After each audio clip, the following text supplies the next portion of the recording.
Hello, my friends, and welcome back to Rodriguez Review / Real Rap Entertainment. I am Javier. Thank you so much for tuning in. And today we're going to be talking about Highest to Lowest. Highest to Lowest is directed by Spike Lee, and it's a retelling of the 1960s Akira Kurosawa Japanese film High and Low. And I know this movie came out about a month ago. I really want to see it. I'm a big Spike Lee fan, big Denzel Washington fan. This is their 5th collaboration together.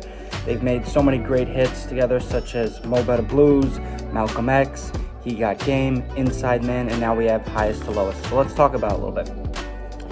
And it's really hard to retop a classic because the Akira Kurosawa High to Low is such a great film. One of my friends told me about it, and it's just such a great crime thriller of its time. So director Spike Lee takes a modern twist on this tale, taking place in New York City, the Big Apple, when big shot music mogul David King, he gets caught up in a ransom plot. And soon he's stuck with this ultimatum where he's in a life or death situation. And basically the film leaves us asking the question, is the rich and powerful, are they truly above all?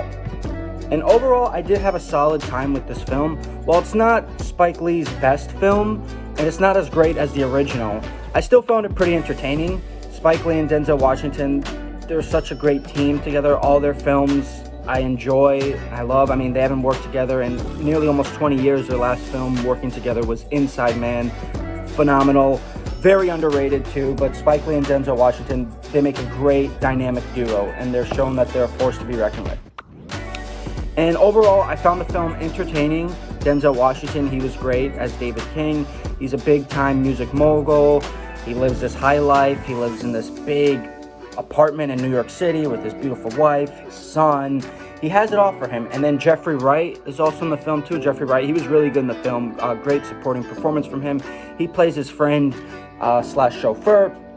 And then soon when his son gets kidnapped, he's faced with this ultimatum of, does he need to pay this ransom? What does he do? Because he's a millionaire. He's a big hotshot music producer in the industry.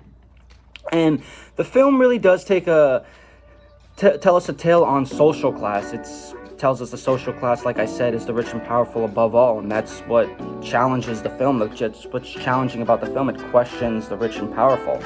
And we also have A$AP Rocky in the film, who's really good in the film too. A$AP Rocky, this is, I think, his second role. I mean, I know he did a role 10 years ago in the movie Dope, but A$AP Rocky, he was really good in the film too. I wish we kind of got a little bit more of him, because actually he surprisingly did a really good performance. And overall, like I said, Highest to Lowest, it's not as great as the original one, but like I said, I still found it entertaining. There's still stuff to enjoy with it. Some really solid performances, especially from Washington, Jeffrey Wright, and A$AP Rocky. And there was a scene in the film that I really loved, which was there was a scene where they were making negotiations about the ransom, and it takes place during the Puerto Rican Day Parade, and I thought that scene was just so beautifully shot and well put together. Spike Lee shout out to Spike, he does show a lot of love for the Puerto Rican community, so showing the Puerto Rican Day Parade in the film was I just love that scene with the chase, the action, the suspense, and then the art and culture that we have from Puerto Rico, the music, the style. It just was, it was a really well done scene, and that was one of those scenes that really stood out to me in the film. So I'm going to keep it short and sweet for you guys, but yeah, Highest to Lowest. Overall, enjoyed it. Not Spike Lee's best, but still entertaining. So if you guys are interested in checking it out, I would recommend it. It's streaming on Apple TV now. I'm going to go ahead and give Highest to Lowest a B+. Alright guys, thanks, and stay tuned for our next review here at Rodriguez Review / Real Rap.